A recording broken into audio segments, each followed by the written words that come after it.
അർജുനായങ്കി നിരവധി ക്രിമിനൽ കേസുകളിൽ പ്രതിയാണെന്നും ജാമ്യം ലഭിച്ചാൽ കുറ്റകൃത്യങ്ങൾ ആവർത്തിക്കാൻ സാധ്യതയുണ്ടെന്നും റിമാൻഡ് റിപ്പോർട്ട്. പുറത്തിറങ്ങിയാൽ തെളിവുകൾ നശിപ്പിക്കാനും സാക്ഷികളെ സ്വാധീനിക്കാനും സാധ്യതയുണ്ടെന്നും പോലീസ് കോടതിയെ അറിയിച്ചു. അതിനിടെ അർജുനായങ്കിയെ സഹായിച്ചെന്ന കേസിൽ അറസ്റ്റിലായ സഹോദരൻ അജയ് ആയങ്കിക്ക് ജാമ്യം ലഭിച്ചു. അർജുനായങ്കിയുടെ റിമാൻഡ് റിപ്പോർട്ടിൽ ഗുരുതരമായ ആരോപണങ്ങളാണ് പോലീസ് ഉന്നയിച്ചിരിക്കുന്നത്. നിരവധി ക്രിമിനൽ കേസുകളിൽ ഉൾപ്പെട്ടയാളാണെന്നും ജാമ്യം ലഭിച്ചാൽ കുറ്റകൃത്യം ആവർത്തിക്കുവാനുള്ള സാധ്യതയുണ്ടെന്നും പോലീസ് ചൂണ്ടിക്കാട്ടി. അർജുനായങ്കിയെ കസ്റ്റഡിയിൽ വാങ്ങി വിശദമായി ചോദ്യം ചെയ്യേണ്ടതുണ്ടെന്നാണ് പോലീസ് നിലപാട്. ആഭ്യന്തരമന്ത്രിക്കെതിരെ ഭീഷണി സ്വരത്തിൽ ഫേസ്ബുക്ക് പോസ്റ്റിട്ട മൊബൈൽ ഫോൺ കണ്ടെത്തേണ്ടതുണ്ടെന്നും റിമാൻഡ് റിപ്പോർട്ടിൽ പറയുന്നു. കോതമംഗലം സിഐയെയും കുടുംബത്തെയും ഫേസ്ബുക്ക് വഴി ലൈംഗികമായി അധിക്ഷേപിച്ചുവെന്നും റിമാൻഡ് റിപ്പോർട്ടിൽ പരാമർശമുണ്ട്. സോഷ്യൽ മീഡിയയിൽ പോസ്റ്റുകളിട്ടത് സുഹൃത്ത് പ്രണവാണെന്ന് അർജുനായങ്കി മൊഴി നൽകി.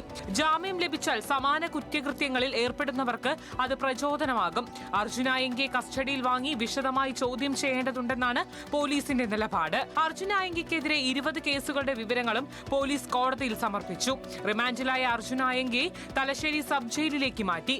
സൈബർ കേസിൽ ജാമ്യം ലഭിച്ചാൽ SHOയെ ഭീഷണിപ്പെടുത്തിയ കേസിൽ അർജുനായങ്കിയെ കസ്റ്റഡിയിലെടുക്കാനായിരുന്നു കോതമംഗലം പോലീസിന്റെ തീരുമാനം. ജാമ്യം ലഭിക്കാതായതോടെ കോതമംഗലം പോലീസ് മടങ്ങി. കസ്റ്റഡിയിലെടുത്ത അർജുനായങ്കിക്കെതിരെ കാപ്പ ചുമത്തുവാനുള്ള നടപടികളും പോലീസ് ആരംഭിച്ചിട്ടുണ്ട്. 23 കേസുകളുണ്ടല്ലേ, ആ കേസുകളുടെ അവസ്ഥകൾ ഇപ്പൊ എന്താണ് പരിശോധിക്കാം. അണ്ടർ ഇൻവെസ്റ്റിഗേഷൻ കേസ് വേഗം നമ്മൾ കംപ്ലീറ്റ് ചെയ്ത് കോടതിയിൽ കുറ്റപത്രം കൊടുക്കാം. പെൻഡിംഗ് ട്രയൽ കേസുകൾ ട്രയൽ പൂർത്തീകരിക്കാനുള്ള നടപടികൾ സ്വീകരിക്കാം. കാപ്പ നടപടികൾ തുടങ്ങും. ബെയിൽ വയലേഷൻസ് ഉണ്ടെങ്കിൽ അതിന്റെ നടപടികളും തുടങ്ങും. അതുപോലെ സെക്യൂരിറ്റി പ്രൊസീഡിംഗ്സ് എവിടെയാണ് ആവശ്യമുള്ളത് ആ കാര്യങ്ങളെല്ലാം ഉടൻ തുടങ്ങും. അതിനിടെ അർജുനായങ്കിയുടെ 2 കൂട്ടാളികളെ വളപട്ടണം പോലീസ് കസ്റ്റഡിയിലെടുത്തു. അഴീക്കോട് കപ്പക്കടവ് സ്വദേശികളായ ജിതിൻ, സുഭാഷ് എന്നിവരെയാണ് പോലീസ് കസ്റ്റഡിയിലെടുത്തത്.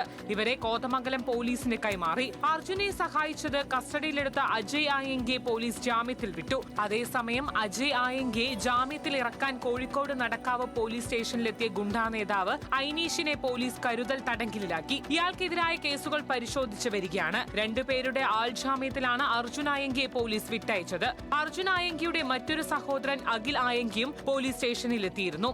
നിങ്ങളുടെ ജോലിനെ മാനിക്കുന്നുണ്ട് അല്ലേ? അപ്പൊ എന്റെ പൈസ കിട്ടിയല്ലോ.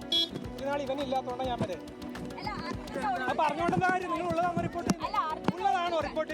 ഉള്ളതാണോ റിപ്പോർട്ട് ചെയ്യുന്നത്? നിങ്ങൾ ചെയ്യുന്ന ജോലി മര്യാദ ചെയ്യുന്നുണ്ടോ? നിങ്ങൾ എടേ ഈ മുഖം കിട്ടുന്നുള്ളതുകൊണ്ട് തന്നെയാ പറയുന്നത്. അത് ഞാൻ പറഞ്ഞ അതേപോലെ വിശ്വസിച്ച് റിപ്പോർട്ട് ചെയ്യും. കേരളത്തിലെ മാധ്യമങ്ങളോട് പറയുന്നത്.